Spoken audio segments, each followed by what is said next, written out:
Nous allons lire dans le livre de Luc chapitre 14, à partir du verset 16. Écoutons la lecture.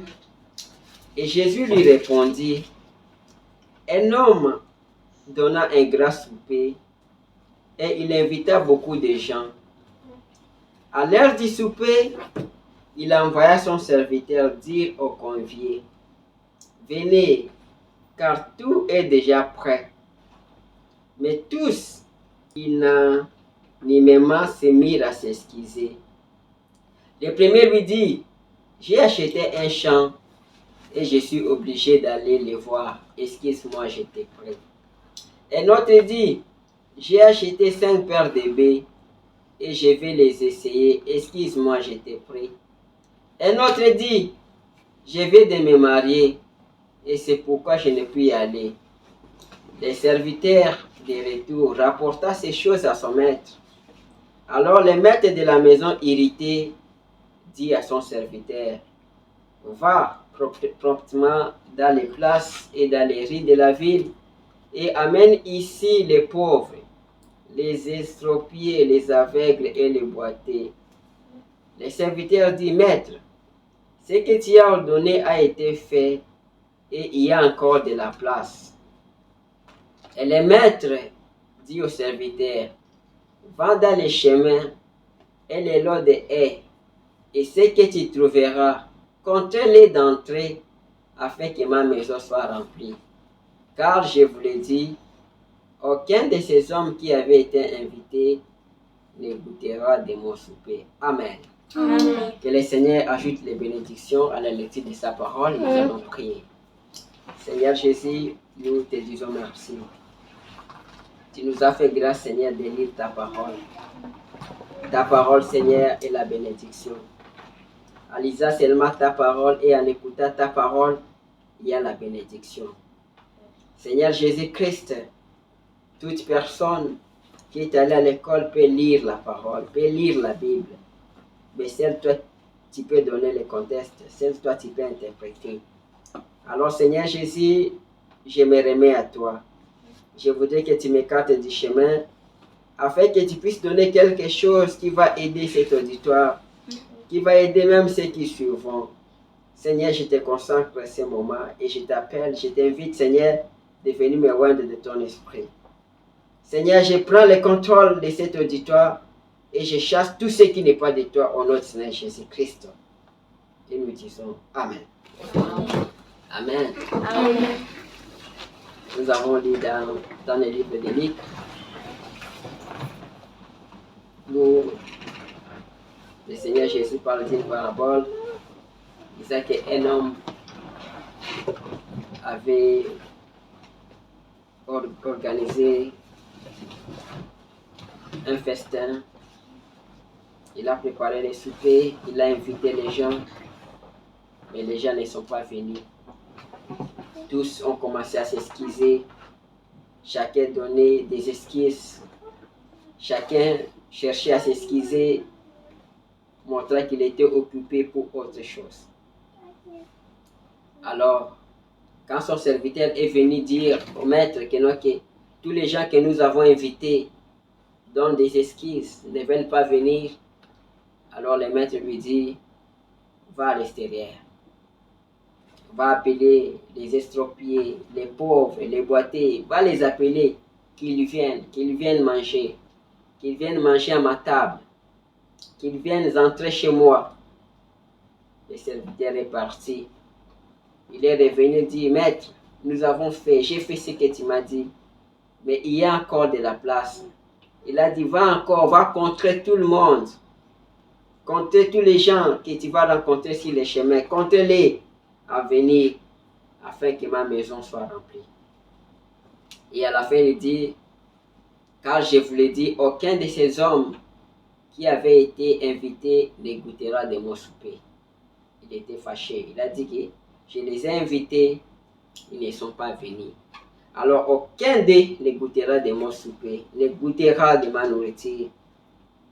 Alors, c'est seulement ceux qui sont entrés, ces pauvres, ces gens négligés, qui n'ont pas même été invités, c'est eux qui vont goûter, qui vont manger des soupers du maître.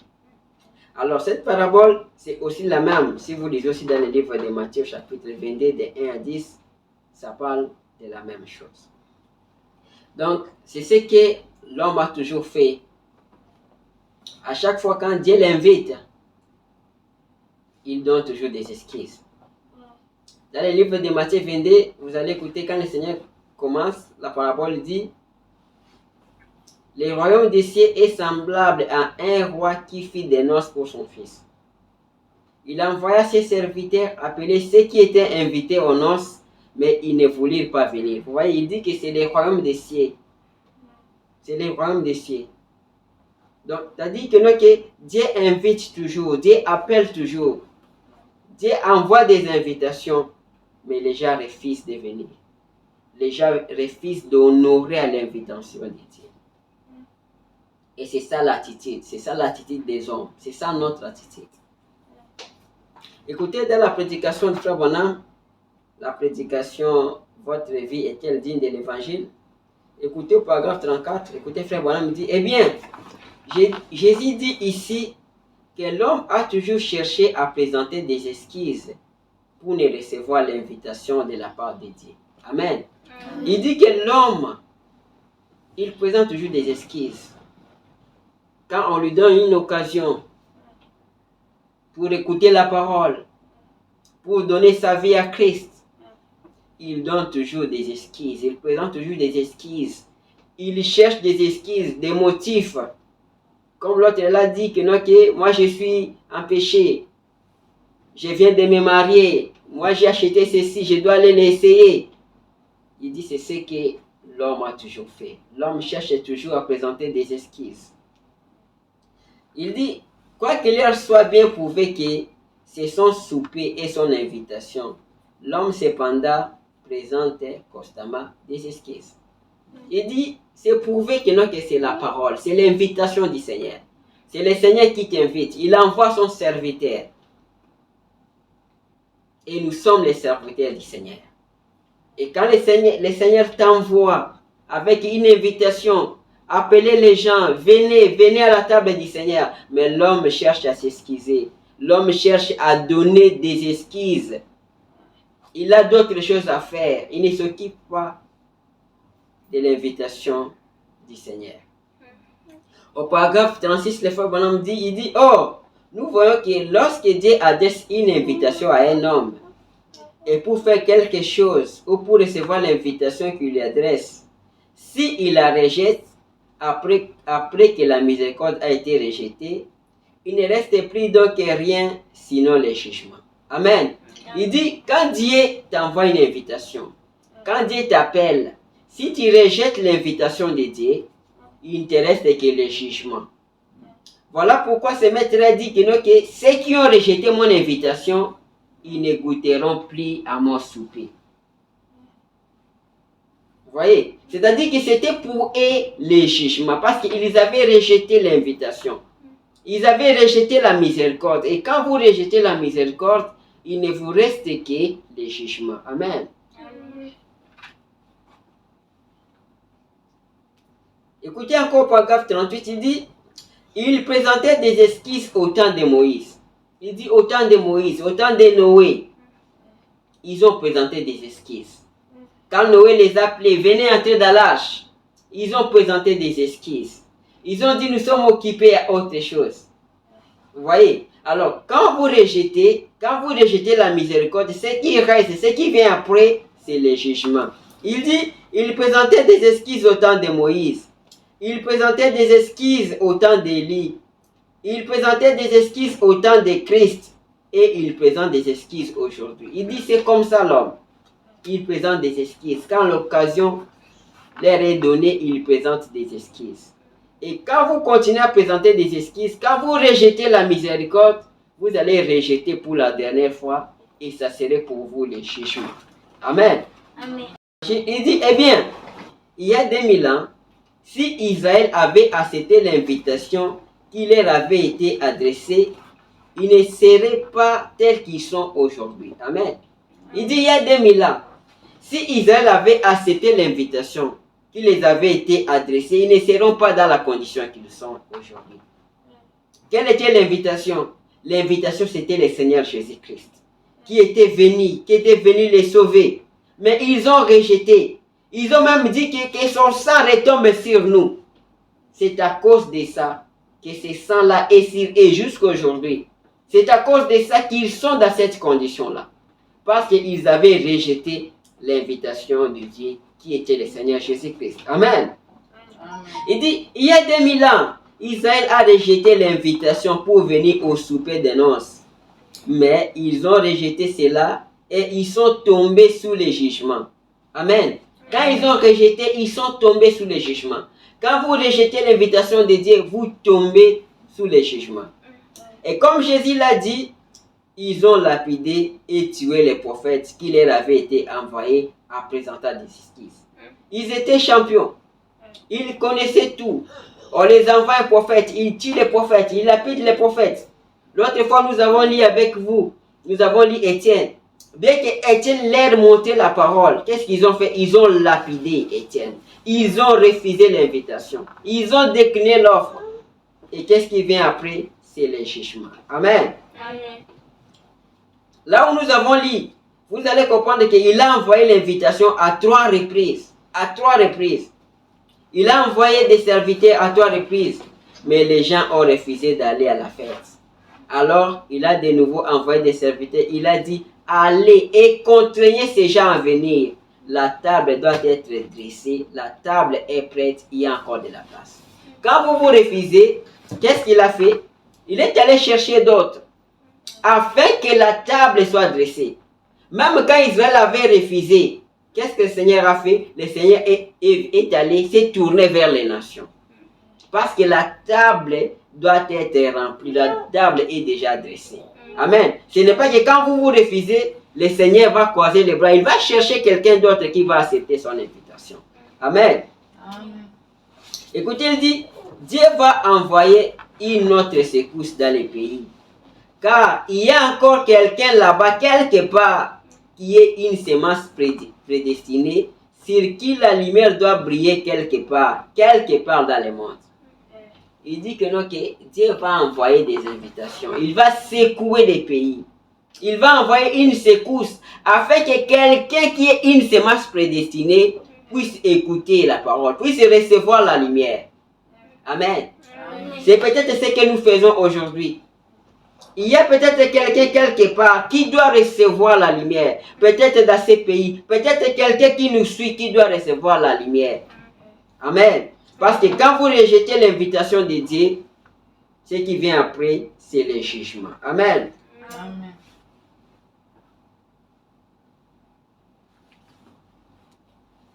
Écoutez au paragraphe 56, toujours la prédication, votre vie est-elle digne de l'évangile? Il dit, quand Dieu envoie le Saint-Esprit et frappe à la porte d'un homme, et que ce dernier les rejette délibérément, un jour il les rejettera pour la dernière fois. Amen. Quand Dieu frappe à ton cœur, quand Dieu t'envoie l'invitation, si tu rejettes ça, un jour tu vas rejeter pour la dernière fois.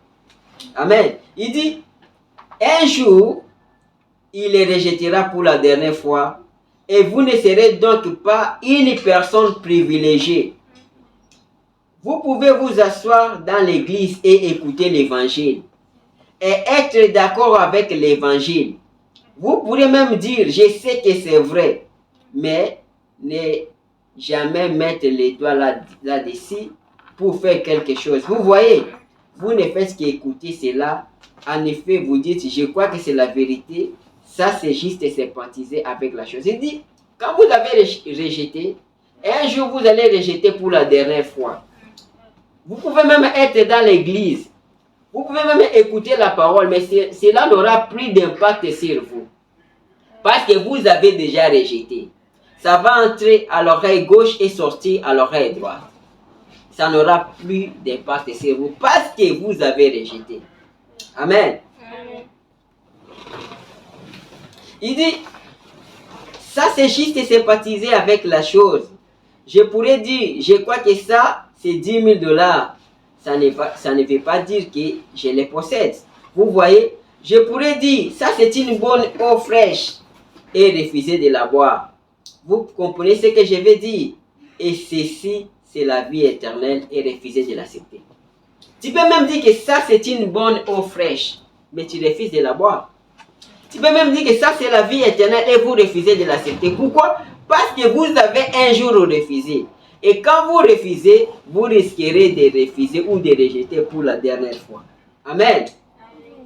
Il dit, un jour, vous franchirez la ligne de démarcation entre le jugement et la miséricorde. Il dit, quand vous rejetez l'invitation de Dieu, quand vous rejetez l'offre de Dieu, un jour vous allez franchir la ligne de démarcation entre le jugement et la miséricorde. Amen. Vous ne serez plus, vous n'aurez plus de privilège de revenir pour recevoir cela.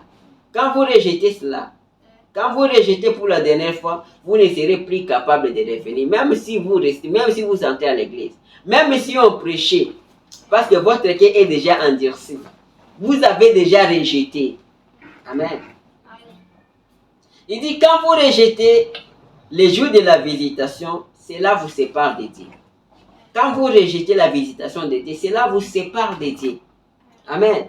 Eh bien, nous les remarquons dans l'Ancien Testament. Ça, c'est au paragraphe 60. Toujours, votre vie est-elle digne de l'Évangile. Il dit, et nous les remarquons dans l'Ancien Testament.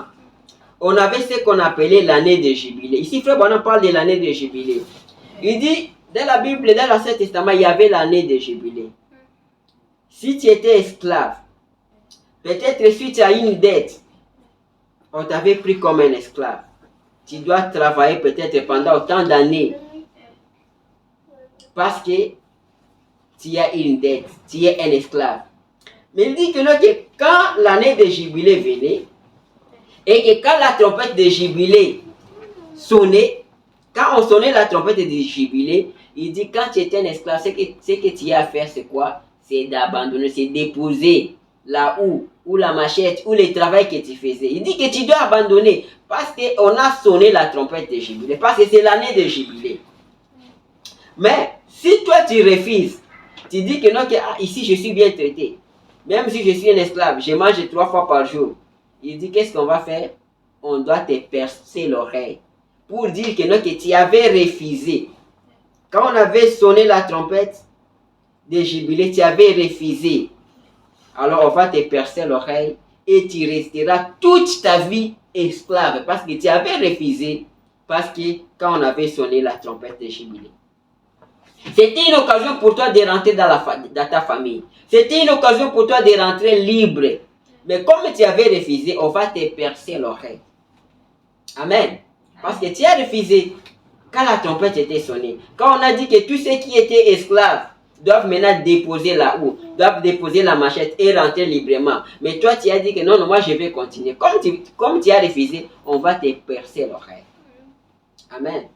Au paragraphe 61, Frère Branham dit, oh, la même chose dans le naturel s'applique aussi au spirituel. C'est-à-dire, si nous, en tant qu'héritiers de la vie éternelle, nous attendons l'évangile et reconnaissons que c'est la vérité. Si nous rejetons cela et que nous refusons de nous y conformer ou d'écouter cela, nous recevons la marque de la bête. Amen. Il dit, quand vous refusez cela, quand vous refusez le Saint-Esprit, quand vous refusez l'évangile, quand vous refusez de vous y conformer, il dit, vous recevez la marque de la bête.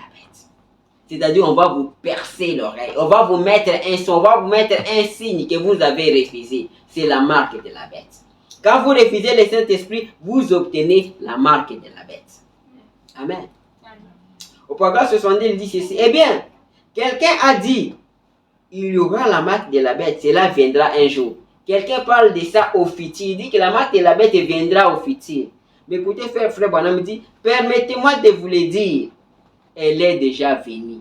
Vous voyez, aussitôt que le Saint-Esprit commence à descendre, la marque de la bête se met à opérer. C'est-à-dire, et la marque de la bête et le Saint-Esprit opèrent au même moment. Ou soit vous obtenez le Saint-Esprit, ou soit vous obtenez la marque de la bête. Ça opère au même moment. Amen. Il dit, vous voyez, vous vous n'avez que deux choses. L'une, c'est accepter cela et recevoir les sceaux de Dieu. L'autre, c'est rejeter cela et prendre la marque de la bête. Quand vous acceptez la parole, quand vous acceptez ces messages, vous avez les sceaux de Dieu, les Saint-Esprit. Mais quand vous rejetez, vous obtenez la marque de la bête parce que vous avez rejeté. Amen. Il dit, rejeter les sceaux de Dieu, c'est recevoir la marque de la bête. Est-ce que tout le monde comprend? Amen. Il dit, vous comprenez? Il dit, quand vous rejetez les sceaux de Dieu, si vous rejetez les sceaux de Dieu, alors vous recevrez la marque de la bête. Amen. Il dit, rejeter les sceaux de Dieu, c'est recevoir la marque de la bête. Car la Bible dit que tous ceux qui ne firent pas scellés du sceau de Dieu reçoivent la marque de la bête. Amen. Quand vous n'êtes pas scellé du sceau de Dieu, vous recevez automatiquement la marque de la bête. Ou soit vous recevez le Saint-Esprit, ou soit vous allez recevoir la marque de la bête. Et comment on va recevoir la marque de la bête? Quand vous refusez de recevoir l'invitation de Dieu. Quand vous refusez de recevoir le Saint-Esprit, là vous recevez la marque de la bête. Amen. Il dit, rejeter, lorsque Dieu visite l'église et le peuple, recevez donc cela. Ne renvoyez pas cela à l'année suivante ou au prochain réveil. C'est maintenant l'heure. Aujourd'hui, c'est le jour du salut. Il dit, ne renvoyez pas. Il ne faut pas renvoyer, dire que non, que je le ferai l'année prochaine ou je viendrai à une autre occasion. Il dit, c'est maintenant l'heure. C'est l'heure de la visitation. C'est le jour du salut. Amen. Il dit, remarquez, ça c'est paragraphe 82. Remarquez, on vous perce l'oreille, vous êtes marqué, alors vous n'attendrez plus jamais. Amen. Quand vous êtes marqué de la marque de la bête, quand vous êtes marqué, quand on vous perce l'oreille, tu n'attendras plus. Même si on commence à te parler de la parole ici, ça va entrer à l'oreille gauche et ça sort à l'oreille droite. Ça n'aura plus d'impact sur toi parce que tu es marqué, parce qu'on t'a déjà percé l'oreille. Il dit, souvenez-vous, c'est un signe que les oreilles sont bouchées. Vous voyez? Il dit que non, que ça c'est un signe que tes oreilles sont bouchées. Quand tu rejettes la parole, on te perce l'oreille. Tes oreilles sont bouchées, tu ne peux plus attendre. Tu ne peux plus comprendre la parole de Dieu parce que tu as rejeté. Amen. Il dit, vous n'attendez plus jamais cela. Vous n'écouterez plus. Vous ne serez plus jamais à mesure de saisir, de faire encore cela. Tu ne peux plus saisir. Quand l'occasion t'est donnée, il faut accepter. Sinon, tu ne comprendras plus jamais. Amen. Nous allons lire dans le livre de Timothée, au chapitre 4. Nous lisons de Timothée 4, à partir du verset 2. Il dit ceci. Ça, c'est Paul qui dit à Timothée, il dit, prêche la parole, insiste en toute occasion, favorable ou non, reprend, censure, exhorte avec toute douceur et en instruisant. Ça, c'est Paul qui dit à Timothée. C'est comme Paul me dit aussi, il dit, Joseph, prêche la parole, insiste en toute occasion, favorable ou non. Que l'occasion soit favorable ou non favorable. Que nous soyons dans ce cadre ici. Je dois parler de la parole, je dois prêcher la parole. Il dit, reprends, censure, exhorte avec toute douceur en instruisant. C'est comme ce que j'ai fait, je vous instruis. Je vous montre que quand vous rejetez l'invitation de Dieu, vous allez recevoir la marque de la bête. Écoutez, il dit au verset 3, car il viendra un temps où les hommes ne supporteront pas la saine doctrine. Amen. Il dit, ça viendra un temps où les hommes ne vont plus supporter la saine doctrine. Où on va leur parler de la parole. On va leur parler de ces messages. Ils vont faire quoi? Ils vont rejeter cela. Ils vont rejeter. Il dit, toi maintenant fais quoi? Il dit, il faut insister. Prêche, insiste en toute occasion. C'est comme cette occasion. Je prêche, j'insiste. Parce qu'il dit qu'il y aura un temps où les gens ne supporteront plus la saine doctrine. Mais ayez la démagaison d'attendre des choses agréables. Ils aimeront qu'on leur dise seulement des choses agréables, des évangiles sociaux, leur promettant, c'est comme en Afrique on dit que des prophéties que tu vas partir en Europe, ceci, cela. C'est-à-dire que des choses agréables. Mais quand on leur dit la parole, la vérité, ils ne supporteront pas ça. Il dit, ils se donneront une foule de docteurs selon leurs propres désirs. Amen. Il dit, ils vont se donner une foule de docteurs selon leurs propres désirs.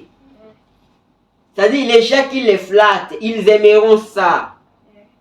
Une foule de docteurs selon leurs propres désirs. Il dit, détourneront l'oreille de la vérité. Il dit, ils détourneront l'oreille de la vérité et se tourneront vers les fables. Ils vont détourner leurs oreilles de la vérité. Leurs oreilles seront percées, marquées. Ils vont se tourner vers des fables. Des fables, ce sont des massapungi, des choses qui les intéressent. Ils vont détourner l'oreille vers l'oreille de la vérité et se tourneront vers les fables. C'est le temps que nous sommes. Les gens ne veulent plus la vérité. Quand on leur prêche la vérité, ils ne veulent pas. Et quand ils rejettent cela, comme nous venons de lire ici, un jour vous les rejetterez pour la dernière fois. Et quand vous allez les rejeter, quand vous allez rejeter le Saint-Esprit, vous serez marqués de la marque de la bête. Amen. Au paragraphe 29, toujours à la prédication, quelle maison me bâtirez-vous? Écoutez, frère Branham me dit, je commence à sentir que tout penche, tout s'éloigne de l'esprit. Cela devient une chose trop naturelle pour nous. Nous devons adorer en esprit là où l'esprit dit. Il dit, je commence à sentir que tout s'éloigne de l'esprit. Il dit qu'il voit que beaucoup de choses s'éloignent de l'esprit. Les gens commencent à se tourner vers des fables. Les gens ne supportent plus la sainte doctrine. Amen. Il dit, écoutez, il dit, nous devons adorer en esprit. Il dit, nous devons adorer en esprit. Amen. Nous devons adorer en esprit. Nous devons vivre selon l'esprit de Dieu. Il dit, notre message devait être non seulement la flamme de l'air, mais aussi la flamme de nos cœurs. Amen. Il dit, ça ne doit pas seulement être la flamme de l'air. Ça ne doit pas seulement être pour les autres. Il dit, notre message doit aussi être la flamme de nos cœurs. Les messages que nous prêchons doivent aussi nous influencer nous-mêmes d'abord. Que notre vie soit digne de l'évangile, notre vie à nous. Il dit, vous voyez, cela doit être dans nos cœurs. Sinon, nous ne pourrons pas les présenter correctement aux gens. Amen. Il dit, si ce message ici que nous prêchons, si l'évangile que nous prêchons, si cela n'est pas dans nos cœurs, si cela ne nous influence pas nous-mêmes d'abord, comment nous allons prêcher aux gens? Comment nous allons apporter correctement aux gens? Amen. Comme j'ai toujours dit que quand je prêche une prédication, moi-même je pleure. Je dis, Seigneur, je veux que ces messages soient la flamme de mon cœur. Je veux que cela puisse m'influencer. Que ma vie soit digne. Pour que je puisse apporter cela aux autres. Pour que je puisse présenter cela correctement aux gens. Amen. Il dit, l'Esprit lui-même doit porter les messages. Amen. Il dit, et j'ai confiance et je crois que chacun de vous est un véritable chrétien. Amen. Il faut que la parole que nous prêchons, que cela puisse nous changer d'abord nous-mêmes. Il faut que nos vies soient dignes. Il faut que ces messages soient la flamme de nos cœurs pour que nous puissions apporter clairement, correctement aux autres. Amen. Au paragraphe 33, toujours, quelle maison me bâtirez-vous? Il dit, honorez toujours les messages et menez les genres de vie corrects. Amen. Il dit, honorez toujours les messages. Honorez la parole. Ce que nous prêchons, honorons ça. Et menez les genres de vie corrects. Amen. Oh Seigneur.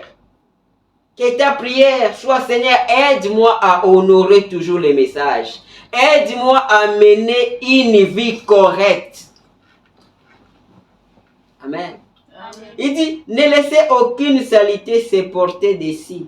Il dit, ne laissez aucune saleté se mettre sur les messages. Ne laissons pas ça. Parce que nous serons les jugements. Il dit, nous vivons maintenant dans un temps très avancé. Et l'ère dans laquelle nous vivons est très avancée. Nous sommes au temps de la fin. Le Seigneur viendra un de ces jours. Amen. Amen. Un de ces jours. Il dit, vivons une vie pire. Ma vie, votre vie, toutes nos vies ont besoin de s'élever jusque dans la présence de Dieu. Amen.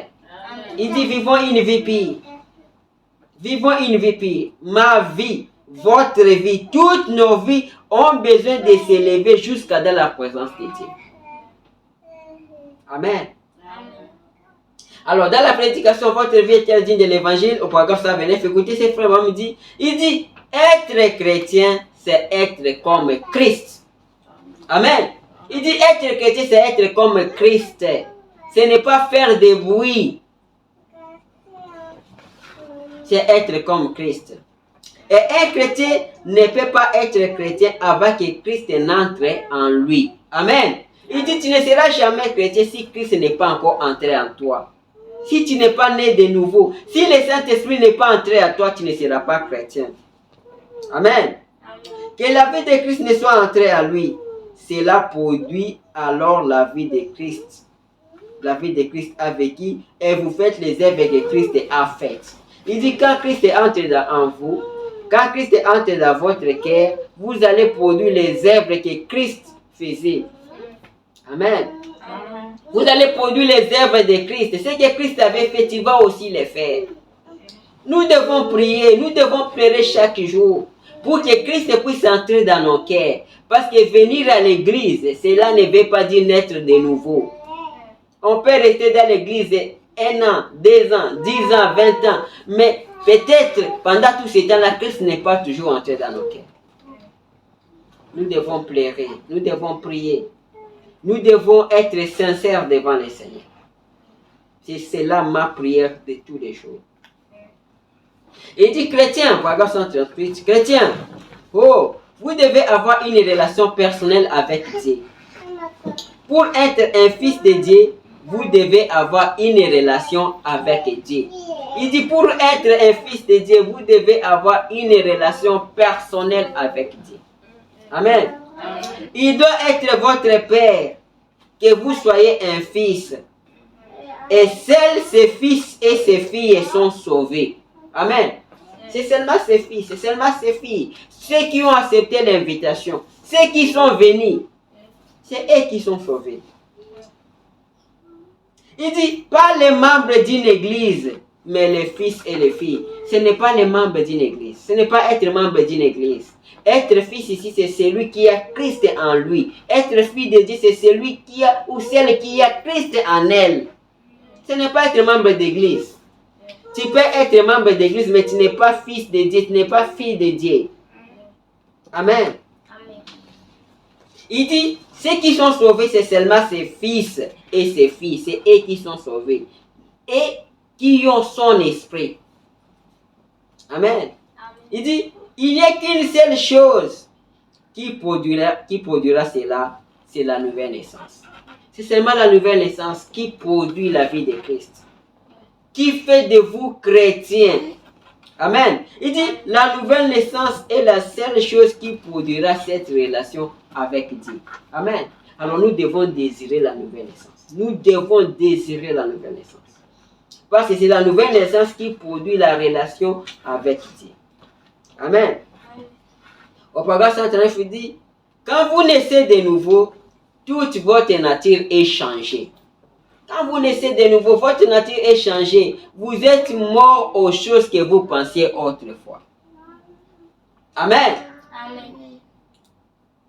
Au paragraphe 143, il dit, quand cela se produit, la chose que vous ferez par la suite, vous constaterez que cet esprit qui entre en vous par la nouvelle naissance vous amène à croire et à faire tout ce que Dieu vous recommande dans sa parole. Amen. Il dit, quand vous êtes né de nouveau et que l'Esprit de Christ est entré en vous, vous allez constater que cet esprit vous amène à croire à la parole, à vivre la parole. Amen. À faire tout ce que la parole vous recommande. Et tout ce que la Bible vous recommande, vous ponctuez cela par un amen. Amen. Il dit tout ce que la Bible vous recommande, vous ponctuez ça par un amen. Tout ce que la Bible dit. Tu n'es plus en opposition avec la parole, avec la Bible. Tu acceptes la Bible, tu crois la parole. Et tu ponctues chaque parole par un amen. C'est ce que le Saint-Esprit fera. Amen. Et vous ne vous arrêtez pas un jour et nuit jusqu'à ce que vous recevez cela. Il dit un chrétien ne doit pas s'arrêter. Il doit continuer à prier constamment jusqu'à ce qu'il sache, qu'il soit vraiment sûr que maintenant je suis en relation parfaite, relation personnelle avec Christ. Maintenant je suis né de nouveau. Mes pensées sont changées, ma vie a changé. Amen. Il dit c'est vrai. Et pendant tout ce temps par-dessus, vous porterez certainement les fruits de l'esprit. Et c'est alors que les fruits de l'esprit, on va remarquer maintenant les fruits de l'esprit en vous. Quand vous êtes né de nouveau, alors on peut remarquer les fruits de l'esprit. Amen. Amen. Écoutez Paragraphe 144. Peut-être que vous allez dire, écoutez, vous dites, parlerai-je en langue? Il dit peut-être oui, peut-être non.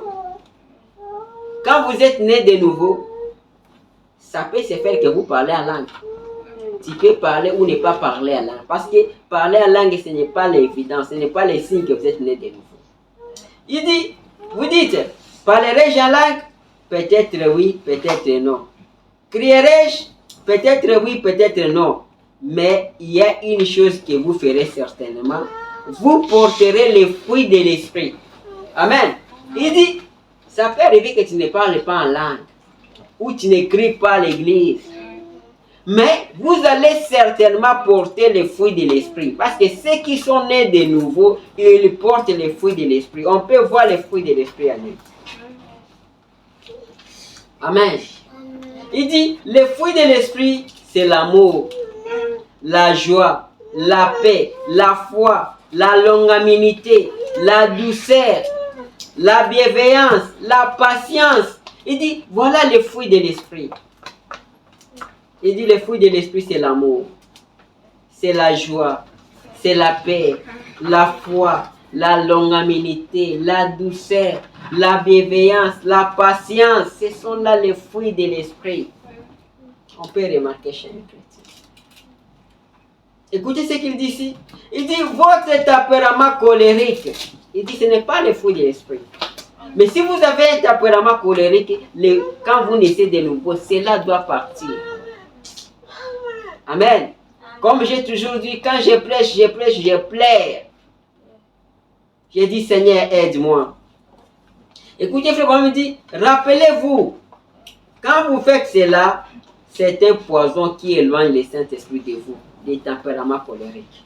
Il dit, c'est un poison qui éloigne le Saint-Esprit de vous. Amen. Que Dieu nous aide. Il dit, voyez, quand vous en arrivez à vouloir vous disputer avec tout celui que vous rencontrez, il dit, quand vous commencez à vous disputer, vous êtes colérique. Il dit, c'est un poison qui éloigne le Saint-Esprit. Amen. Que Dieu nous aide. Nous prêchons la parole de la chair jusqu'au dernier banc. Ça nous concerne nous tous. Amen. Il dit, quand vous en arrivez à vouloir vous disputer avec tout celui que vous rencontrez, il y a quelque chose qui cloche. Il dit, quand on vous provoque que vous vous disputez, c'est qu'il y a quelque chose qui cloche encore en vous.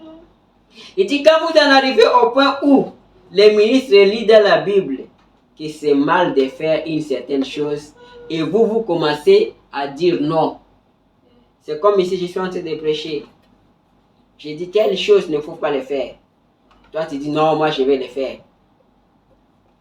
Vous voyez? C'est-à-dire, même si la chose est difficile, quand on prêche, quand on lit dans la Bible, quand on lit dans la parole, ton travail c'est de dire, Seigneur, j'accepte. Mais par moi-même, je ne peux pas. Seigneur, aide-moi. Mais il ne faut pas douter de ça. Il ne faut pas douter. Il ne faut pas dire, non, non, non, non, moi je refuse. Non. Même si c'est difficile, toi accepte. Dis que Seigneur, aide-moi. Amen.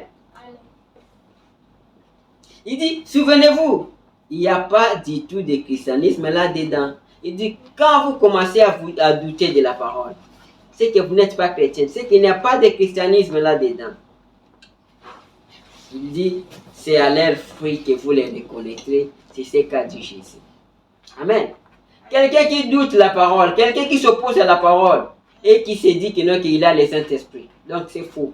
Parce que le fruit de l'Esprit va prouver que non, qu'il n'a pas le Saint-Esprit, qu'il n'est pas né de nouveau. Amen. Il dit que c'est à leurs fruits que vous les reconnaîtrez. C'est ce qu'a dit Jésus. Vous voyez?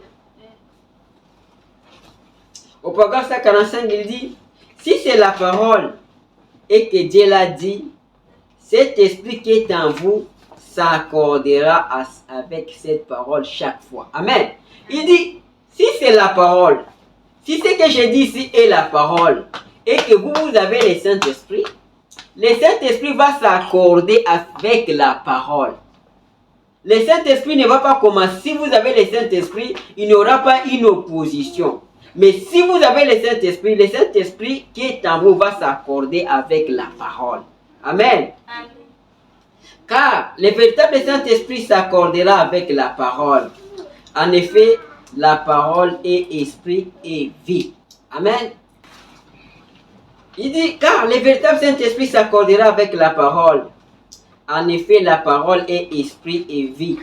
Jésus a dit, la vie éternelle, et que lui est la parole. Comment la parole peut-elle régner la parole? Voyez, quel genre de personne ferez-vous dédier? Il dit, si vous avez le Saint-Esprit ne peut pas régner la parole. Si vous avez le Saint-Esprit ne peut pas être en opposition avec la parole. Mais le Saint-Esprit va ponctuer la parole avec un Amen. Amen. Il dit, voici un moyen de savoir si vous êtes un chrétien. Amen. Amen. Quand vous pouvez accepter pleinement chaque parole de Dieu et quand vous avez de l'amour pour vos ennemis. Amen. Amen. Ça me fait plaisir. Il dit, la preuve que vous êtes un chrétien, c'est quand vous pouvez accepter chaque parole de Dieu. Ça, c'est un. Et de deux, quand vous avez de l'amour pour vos ennemis, ceux qui peuvent vous tuer. Il dit, quand vous avez de l'amour pour eux. Vous voyez, la parole est difficile. Mais ton travail, c'est quoi? Ton affaire, c'est de dire, ok, Seigneur, aide-moi à aimer même mes ennemis. Amen. Amen. Amen. Il dit, et votre patience passe à peu près de cette longueur à une longueur sans fin. Il dit, quand vous avez le Saint-Esprit, même votre patience, vous avez une grande patience. Vous êtes patient, réellement patient. Il dit, même si quelqu'un vous critique sans cesse, vous dites, eh bien, peu importe ce que vous dites.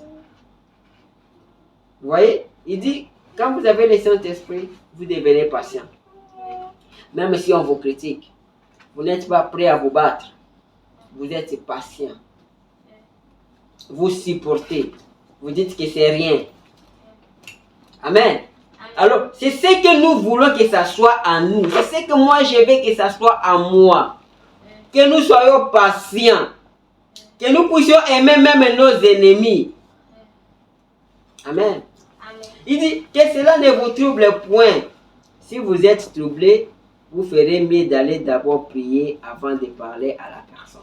Il dit quand quelqu'un vous critique, quand quelqu'un dit du mal de vous, au lieu d'aller discuter avec lui, il dit si cela vous trouble, alors il faut aller prier avant d'aller parler avec lui. Parce que si vous partez comme ça serait une dispute. Et vous ne devez pas vous disputer. Il dit, voyez, c'est vrai. Écoutez, frère, on me dit, ne vous engagez pas dans des disputes. N'aimez pas vous engager dans des disputes. Amen. Il dit, nous ne devons pas nous engager dans des disputes. Il dit, n'aimez pas vous engager dans des disputes. Amen. Je suis en train d'aller petit à petit pour terminer. Au paragraphe 148, il dit, lesquels qu'occupe le Saint-Esprit est rempli de sainteté, de pureté. Il ne pense point au mal. Il ne fait point le mal. Il croit toutes choses. Il en dit, il est longanime. Il dit, le cœur qui a le Saint-Esprit est rempli de sainteté, de pureté. Il ne pense point au mal. Celui qui a le Saint-Esprit ne pense pas au mal. Il ne peut pas penser à te tuer. Il ne peut pas penser à te faire du mal, à te voler ou à te critiquer. Il dit, il ne fait point le mal. Il croit toutes choses. Il en dit, il est longanime. Amen. C'est comme ça on peut voir celui qui a le Saint-Esprit. Et c'est ce que nous voulons être. C'est ce que je vais être. Amen. Écoutez quelque chose ici, quelque chose de très important que nous devons adopter. Frère Branham dit, au paragraphe 150, toujours votre vie est digne de l'évangile, dit, la mauvaise humeur engendre la mauvaise humeur. Amen. Il dit, la mauvaise humeur engendre la mauvaise humeur. Il dit, dans une famille, quand quelqu'un commence à se fâcher, tout le monde va se fâcher. Amen. Parce que la mauvaise humeur engendre la mauvaise humeur. Écoutez, il dit, tout d'abord, vous savez, vous attristez le Saint-Esprit et vous l'éloignez de vous et vous vous disputerez encore. Il dit, quand il y a la mauvaise humeur, ça va engendrer encore la mauvaise humeur et ça va faire quoi? Ça va éloigner le Saint-Esprit, ça va attrister le Saint-Esprit. Ça, c'est l'atmosphère que nous créons. Il dit, c'est vrai. Alors, le Saint-Esprit s'envole. Quand on a la mauvaise humeur, quand on se dispute, quand on est en colère, le Saint-Esprit s'envole. Parce que le Saint-Esprit, c'est comme la colombe. Il dit, c'est vrai. La mauvaise humeur engendre la mauvaise humeur. L'amour engendre l'amour. Amen. Il dit, la mauvaise humeur engendre la mauvaise humeur. L'amour engendre l'amour. Il dit, la mauvaise humeur engendre la mauvaise humeur. L'amour engendre l'amour. Amen. Il dit la mauvaise humeur engendre la mauvaise humeur. L'amour engendre l'amour. Ce sont des atmosphères que nous devons créer. Si nous créons l'amour, l'amour va engendrer l'amour. Mais si nous créons la mauvaise humeur, les disputes, ça va engendrer que des disputes. Amen. Il dit, soyez pleins d'amour. Jésus a dit, à ceci, tous connaîtront que vous êtes mes disciples. Si vous avez de l'amour les uns pour les autres, voilà le fruit du Saint-Esprit, l'amour. Amen. Il dit que non, que la mauvaise humeur engendre la mauvaise humeur, l'amour engendre l'amour. Et Jésus a dit, à ceci, tous connaîtront que vous êtes mes disciples, si vous avez de l'amour les uns pour les autres. Il dit, voilà le fruit du Saint-Esprit, l'amour. Amen. Amen. Au paragraphe 151, il dit toujours, votre vie est digne de l'évangile, il dit, et savez-vous que vous êtes vous-même un petit créateur? Amen. Il dit, savez-vous que vous êtes vous-même un petit créateur? Vous avez vu ces gens dont vous aimez la compagnie. Il dit qu'il y a d'autres gens que vous aimez être avec eux. Ah, moi j'aime vivre avec telle personne, je vais raconter une telle personne. Il dit, vous savez pourquoi? C'est parce qu'il crée et il crée de bonnes atmosphères. Des gens que vous appelez des personnes aimables. Des gens que vous voulez être en compagnie, accompagnés avec eux. Il dit, il crée de bonnes atmosphères. Il dit, vous aussi, c'est ce que vous devez faire. Vous devez créer de bonnes atmosphères. Créer une bonne atmosphère. C'est comme nous sommes dans la famille ici. Nous devons créer de bonnes atmosphères. Même vous les enfants, créez de bonnes atmosphères. Parce qu'il dit que, non, que la mauvaise humeur engendre la mauvaise humeur. La colère engendre la colère. Il dit l'amour engendre l'amour. Amen. Il dit c'est ce que nous devons faire. Nous devons créer de bonnes atmosphères. Amen. Amen. C'est ce que nous devons faire.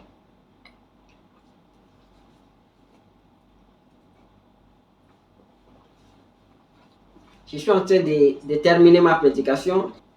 Le bonhomme est en train de terminer pour dire que nous devons prendre l'exemple de Jésus. Il dit que Jésus, lui qui est Dieu, il s'est humilié. Il s'est fait petit.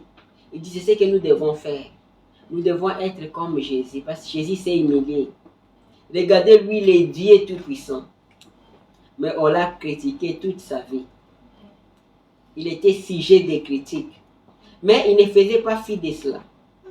Et Jésus est notre modèle. Parce que nous avons chanté que Jésus, divin modèle. Il dit, regardez, Jésus, il était humble au point qu'il n'avait même pas de maison. Il était humble. Il s'est fait pauvre pour que toi, tu sois riche, pour que toi, tu sois bien. Mais lui, il dit, un jour, quelqu'un lui a dit, Seigneur, je vais venir avec vous. Peut-être c'était un temps difficile où il y avait peut-être de la glace ou la pluie. Mais il a dit, moi, le Fils de l'homme, même le renard a une place pour mettre sa tête, mais moi, je n'ai pas de place. Amen. Il était humble. Alors, nous devons suivre l'exemple de Jésus. Et quand l'invitation nous est lancée, ne rejetons pas l'invitation de Dieu. Parce que si vous rejetez l'invitation de Dieu, ça risquera d'être la dernière fois. Et quand vous rejetez l'invitation de Dieu, vous allez recevoir quoi? La marque de la bête. On va vous mettre un signe à l'oreille. On va vous percer l'oreille, disant que quand la trompette de jubilé était sonnée, il avait refusé. Amen. Amen. Que le Seigneur vous bénisse. C'était une petite exhortation. Que Dieu vous bénisse. Amen. Amen. Alors nous allons prier. Nous allons chanter Rocher d'âge rempli. Rocher d'âge fendu pour moi. Nous avons écouté la parole du Seigneur. Il nous a dit, quand le Seigneur t'appelle, quand le Seigneur t'invite, il ne faut pas rejeter l'invitation. Il ne faut pas repousser ça pour un autre jour, pour une autre occasion. Peut-être c'est la dernière fois. Peut-être vous allez rejeter pour la dernière fois. Et quand vous rejetez cela, quand vous rejetez la parole, quand vous rejetez la miséricorde, ce qui vient après, c'est le jugement. Le maître a dit que tous ces gens qui ont été mon invitation ne participeront pas à mon souper. Alors, il faut profiter. Quand le Seigneur t'appelle, quand l'occasion t'est donnée pour recevoir le Saint-Esprit, il faut l'accepter. Sinon, vous allez recevoir la marque de la bête. Nous allons prier. Oh Seigneur Jésus, nous te disons merci Seigneur. Tu nous as parlé Seigneur, tu nous as parlé droit dans nos cœurs. Seigneur Jésus, quand j'ai prêché cette parole, j'ai pleuré Seigneur. Quand j'ai écouté ton prophète nous dire, la mauvaise humeur, agent de la mauvaise humeur. La colère, agent de la colère. Il dit, ne vous disputez pas. Les fruits de l'esprit, c'est la paix, c'est la joie, c'est l'amour, c'est la longanimité. Oh Seigneur Jésus, aide-moi. Aide-moi Seigneur Jésus, pour que cette parole que je prêche, que cela soit la flamme de mon cœur. Aide-moi à vivre correctement, à vivre conformément à cette parole. Seigneur Jésus, aide-moi. Seigneur Jésus, je vais ponctuer la parole par un amen. Même si la parole me condamnait, même si je disais que c'est difficile, mais néanmoins, Seigneur, je voudrais ponctuer par un amen. Et dire, oh Dieu, aide-moi. Seigneur Jésus, aide-moi. Afin que, Seigneur Jésus, je puisse, Seigneur Jésus, mener une vie digne. Afin que je puisse vivre pour toi, Seigneur. Seigneur, je me remets à toi. Je te remets ma femme. Je te remets mes enfants. Je te remets même ceux qui ont suivi ces messages. Oh Seigneur, que tu puisses aider, Seigneur. Seigneur, nous nous remettons à toi. Nous te disons merci. Bénis la parole. Que cela puisse produire des fruits, Seigneur. Parce que tu as dit, ma parole est vie et esprit. Alors Seigneur, nous nous remettons à toi. Au nom de Jésus-Christ, notre Dieu, nous avons exprimé. Nous disons Amen.